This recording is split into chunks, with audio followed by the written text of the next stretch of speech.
looking at Astonishing X-Men by Whedon and Cassidy. It's called Gifted. Cover is a fairly mediocre cover. Not that engaging, but not exactly poor either. Just the X-Men running forward, doing X-Men stuff, I guess. And here's the thing: the main story in it is Scott Summers and Emma Frost are together and they're running Xavier's school. And of course, a lot of people, namely Kitty Pryde, comes in and are not real happy with Miss Frost. Understandably, if you understand anything about the background. Honestly, it's a little forced. I think it's ridiculous that Emma Frost became an X-Men and was a good guy, especially if you read the old X-Men comics. That's ridiculous. But every once in a while, you got to give a comic book just a gimme. So I just kind of like, okay, I won't hold that against any other storylines in the X-Men in the future. We'll just kind of gloss over that. And it's a decent story where there is a laboratory that has made a vaccine for mutations. So if you have a mutation, you're a mutant, you can get a shot and it will basically suppress your powers and you can live a normal life. It doesn't go into real big detail, but I think the assumption in the book that it kind of gives, the implicit assumption, is that also if you have any like defects like beast's fur or anything, any weird problems like that too, those will also go away. So you can truly live your life as a normal person. And this creates a lot of chaos, and of course things aren't quite what they seem. There seems to be some sort of alien that's involved with this production of this thing, and it's also hinted that the reason he's doing this is because he wants to get rid of mutants, because they are foretold to destroy his world. That's the X-Men. They show up somewhere, stuff breaks. I think that's an old line for the comic books. You can always tell when the X-Men have been somewhere, because like everything's broke. But it's an okay storyline, not terrible.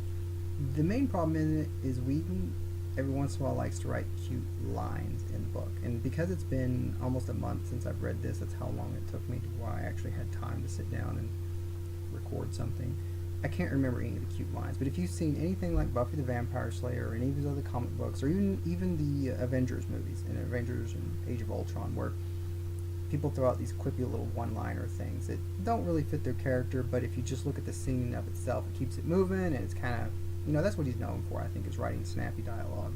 But it's not in character is the problem. And it really detracts from just the overall quality, because I feel like I'm reading a low quality TV show, really. Like one of the lines that Kitty Pryde says in response when she's talking to Emma Frost, and she's like, "I don't trust you. I remember you from the Hellfire Club and all the things that you did and all that." On the end line, she says, "I can smell you." I can smell you? Really? That doesn't even make any sense. Especially from Kitty Pryde, who is extremely intelligent, actually. She's a nerd, she's a computer nerd, she's quite intelligent, or at least the last that I was involved in the books, she was. And while she may not be quite on the level of like Henry McCoy and that sort of scientist level, I would say that she's probably like, just one notch below. So she may not have quite the stupendous intellect like those people, like Reed Richards or Hank McCoy, those sorts, but she's marked above, though, all the other X-Men that aren't intelligent like that. She's in between there. And I can smell you is what she says. Anyways, it's filled with just weird things like that. They'll say something, I guess, cute, as it were, and snarky, and doesn't fit their character, but there you go. And it does detract from the book, because like I said, you feel like you're reading kind of a poor, not terrible, just poor TV show. And I guess I can kind of compare it to the Arrow TV show a little bit, because I did watch the first season of Arrow on Netflix, and it was okay. Some stuff in it was really good, and then they'd have like these WB drama things in it, you know, teenage like drama, and that wasn't so bad. And then the second season started, and I'm like, I'm out. No, this is just going terrible. And I guess it feels kind of like the quality of that show. So I did read the book. I think I would say, though, I was glad I read it. I did not pay any money for it, and I don't think you should pay any money for it. It is not worth paying money to read it. If you can get it for free, whether you borrow it or rent it, check it out from a library. That's probably the best way to enjoy that. And there is a little surprise at the end. Colossus comes back. Apparently he was involved in making this vaccine against his will. They had him captive.